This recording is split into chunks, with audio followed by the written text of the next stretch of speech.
Good morning class 8 हम पढ़ रहे हैं हिंदी ग्रामर। उसमें हमने स्टार्ट किया था चैप्टर 1 भाषा और व्याकरण, उसी को कंटिन्यू करते हैं। पहले हमने पढ़ा था भाषा किसे कहते हैं, भाषा के बारे में के और उसके रूप पढ़े थे मौखिक भाषा और लिखित भाषा। उसी को आगे कंटिन्यू करते हैं। अब आप पढ़ेंगे भाषा और व्याकरण। व्याकरण क्या है? व्याकरण भाषा को व्यवस्थित करता है, भाषा में एक रूपता लाकर उसे स्थिर रूप प्रदान करता है। इसमें आप क्या सीखते हैं? व्याकरण में किसी भी शब्द को, वर्ण को या वाक्य को शुद्ध रूप में लिखना सीखते हैं। इसमें नियम बताए जाते हैं, किसी भी लैंग्वेज को लिखने के क्या नियम होते हैं, रूल्स होते हैं। यदि किसी भाषा को अच्छी तरह से सीखना और जानना हो तो हमें किसका ज्ञान आवश्यक है? व्याकरण। अगर हमें व्याकरण का ज्ञान नहीं है तो हम किसी भी भाषा को ना सही से बोल पाएंगे, ना सही से लिख पाएंगे। ठीक है, तो यही सब आप व्याकरण में सीखते हैं। 3 भाग होते हैं इसके, वर्ण विभाग, शब्द विभाग और वाक्य विभाग। वर्ण विभाग में आप अक्षरों के बारे में सीखते हैं, किस तरह से अक्षर लिखे जाते हैं, उनकी रचना कैसे होती है। शब्द विभाग में आप वर्णों से शब्द बनाना सीखते हैं और वाक्य विभाग में आप वाक्यों के नियम के बारे में सीखते हैं, वाक्य किस तरह से बनते हैं, उनके चिन्ह कहाँ पर किस तरीके से लगने हैं। ठीक है, ये सब आप व्याकरण में पढ़ते हैं। फिर है बोली, उपभाषा और भाषा। बोली भाषा का वह रूप है जो एक छोटे से क्षेत्र में बोली जाती है। ठीक है, भाषा का अविकसित रूप है, मतलब पूरी तरह से ये इसमें प्रॉपर कोई ग्रामर का यूज़ नहीं है, कोई नियम नहीं है बोली के। आप भारत देश में भी कितने सारे राज्य हैं, आप अलग अलग राज्यों में चले जाइए, वहाँ के लोग आपको अलग अलग भाषा बोलते हुए दिखाई देंगे, तो उसको भाषा नहीं कहेंगे आप पर्टिकुलर, आप उसको क्या टर्म देंगे? बोली। ठीक है, जैसे आप मेरठ में है, यहाँ के लोग कुछ और तरह से बोलते हैं, आप थोड़ा और राजस्थान में चले जाएंगे तो वहाँ के जो लोगों की टोन है या बोलने का जो तरीका है आपको बदला हुआ मिलेगा। तो वहाँ की बोली, तो वो जो बोल रहे हैं उसको आप क्या कहेंगे? वो उस प्रांत की बोली है, उस क्षेत्र की बोली है। उपभाषा या बोली की अपेक्षा अधिक विस्तृत क्षेत्र या प्रदेश में। बोली बहुत छोटा रूप है, मतलब छोटे से क्षेत्र में बोली जाती है। बोली की अपेक्षा उपभाषा का रूप थोड़ा बड़ा होता है। ठीक है, ये किसी प्रदेश में बोली जाती है और एक उपभाषा में एक से अधिक बोलियां भी हो सकती हैं। भाषा का क्षेत्र तो बहुत विशाल ही होता है, इसका अपना साहित्य, मतलब इसके तो बहुत सारे नियम होते हैं, व्याकरण होती है। भाषा में तो किसी भी पूरी एक देश की भाषा होती है, तो सबसे ज़्यादा लोगों द्वारा बोली जाती है। भाषा परिवार, विश्व की सभी भाषाओं को 12 भाषा परिवार।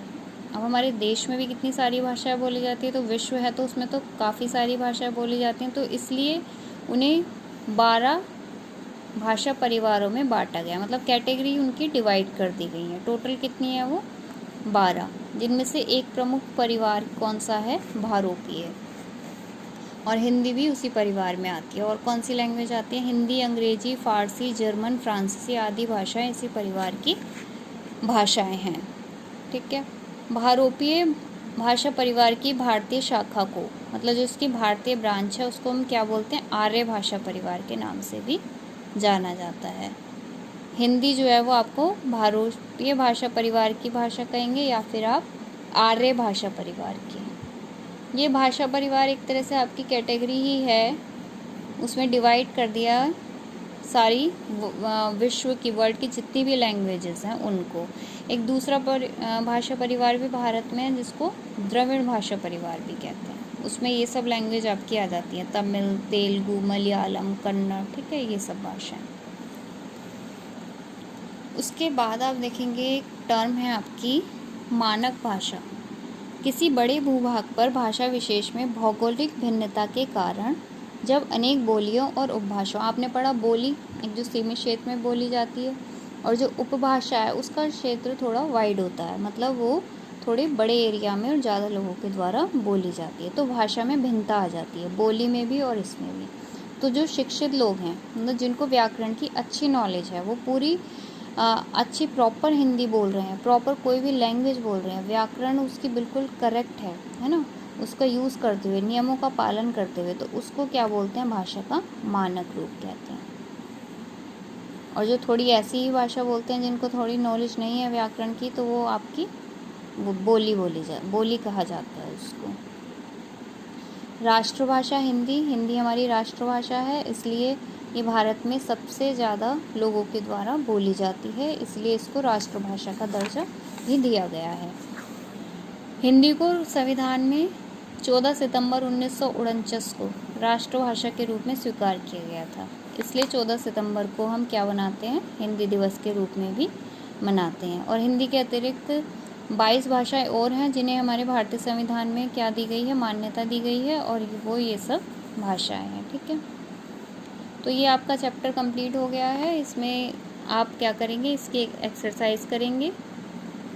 ये देखिए, लास्ट क्लास में आपने 3 क्वेश्चन आंसर आपको दिए गए थे, उसके आगे आपको करने हैं ये। क्वेश्चन नंबर 4, व्याकरण का क्या कार्य है, व्याकरण भाषा को क्या सिखाता है, व्याकरण में किसी भी वर्ण, शब्द और वाक्य को शुद्ध रूप से प्रयोग करने के नियम बताए जाते हैं।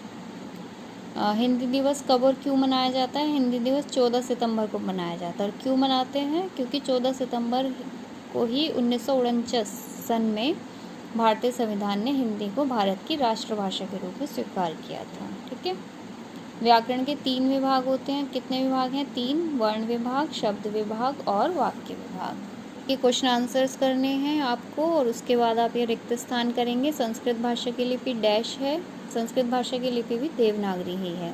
बातचीत भाषा का कैसा रूप है, मौखिक, मुंह से करी जाती है, तो मुंह से आप जो अपने विचार व्यक्त करते हैं मौखिक भाषा होती है। थर्ड, मलयालम डैश परिवार की 2 परिवार बताए थे आपको, एक आर्य भाषा परिवार होता है और एक द्रविड़, तो मलयालम जो है वो द्रविड़ परिवार की भाषा है। फारसी लिपि के द्वारा, फारसी लिपि कौन सी भाषा की है, उर्दू भाषा की। व्याकरण भाषा के किस रूप का ज्ञान कराता है, शुद्ध रूप का, मतलब व्याकरण में आप किसी भी भाषा को बिल्कुल सही तरीके से लिखना सीखते हैं।